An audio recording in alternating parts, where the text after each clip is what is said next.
This is Hannibal and Piper here from the HannibalTV.com, and I just finished watching Vince Russo's deep dive shoot interview with John Paz on WWE's Brawl for All.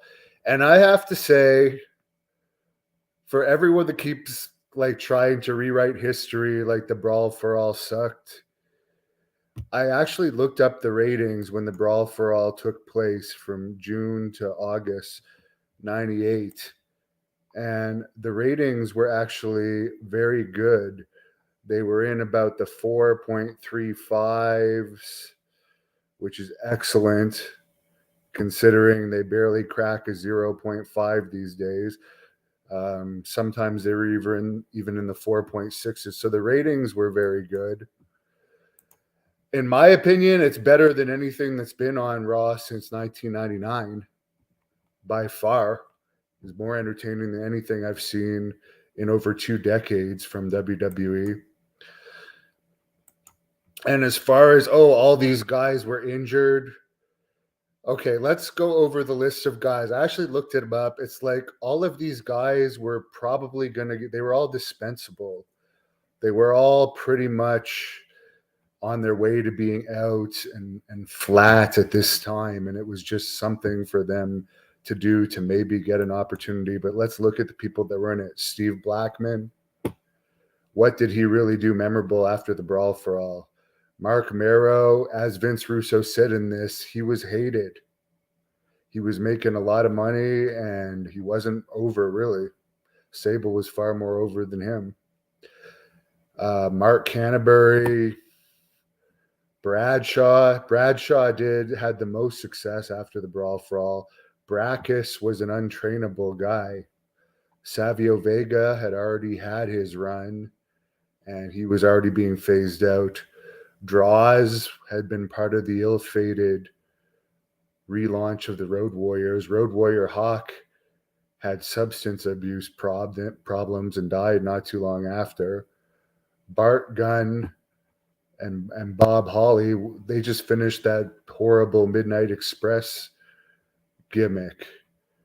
Quebecer Pierre, the Quebecer Pierre was pretty much on his way out. He was not liked by a lot of people behind the scenes still for refusing to lose, apparently.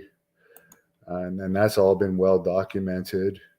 Steve Williams, Jim Ross did like Steve Williams, but his career he didn't really do anything memorable. Like, it's not like he was going to go on to huge fame. The Godfather thing was going, but it had reached its peak by this point and was on its way down. Soon after this, I think they were doing the right to censor stuff if they hadn't already started that. Dan Severn, they weren't ever really doing much with Dan Severn, and he didn't last long in WWE. And 8-Ball and Scorpio, it's not like they were going to get pushed to be WWE champions. So all it did for any of these guys is give them a possible opportunity to get more time on the main TV show, which they might not have already got. As far as career-ending injuries, I don't know anyone that got a career-ending injury out of that.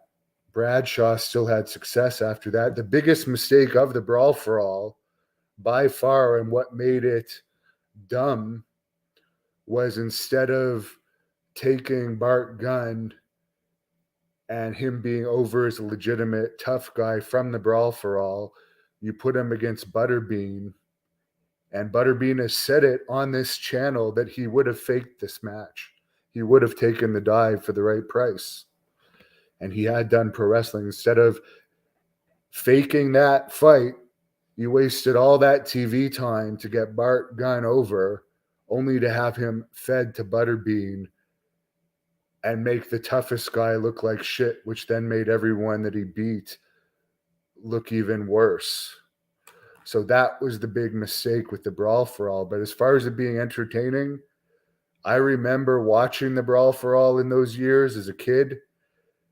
When I would watch Raw, oftentimes in Canada, it didn't come on until later, so I wouldn't get to see it till the next morning. And we had VCRs back then. And I remember fast forwarding until I would find the Brawl for All, and I would watch the Brawl for All, and then I would watch the rest of the show. And this happened in 98. It's 2022. People are still talking about it. So to say it was one of the worst ideas, as Vince Russo said on that podcast, it helped the TV show get good ratings. So the worst part of it was the butterbean thing at the end.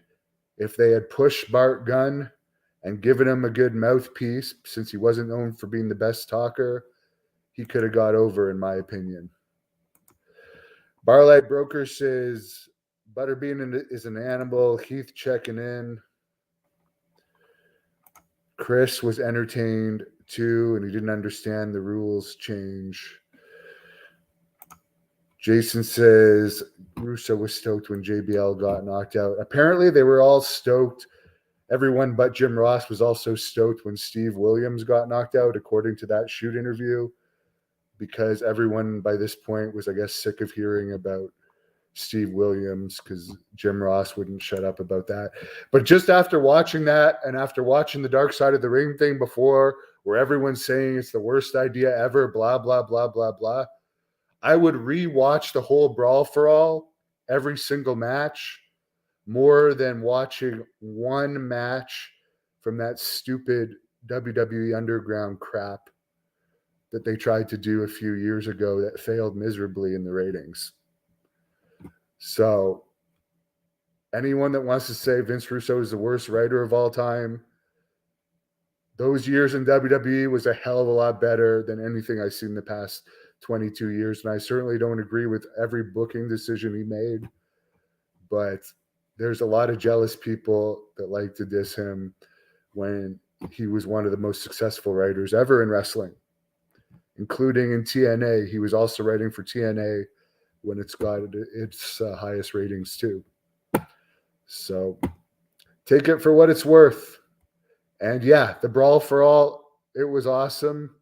Just bad ending with the butterbean ending. And by the way, Vince Russo said in that podcast that supposedly he didn't have anything to do with the booking of that match. But apparently Vince McMahon actually thought Bart Gunn could beat Butterbean. So they were actually expecting him to win in some people's heads. They didn't actually think Butterbean would have that finish. So that's one of the reasons why that ending happened, supposedly. And it ended up being a complete failure for that reason, for getting Bart over. Thank you for watching the Hannibal TV.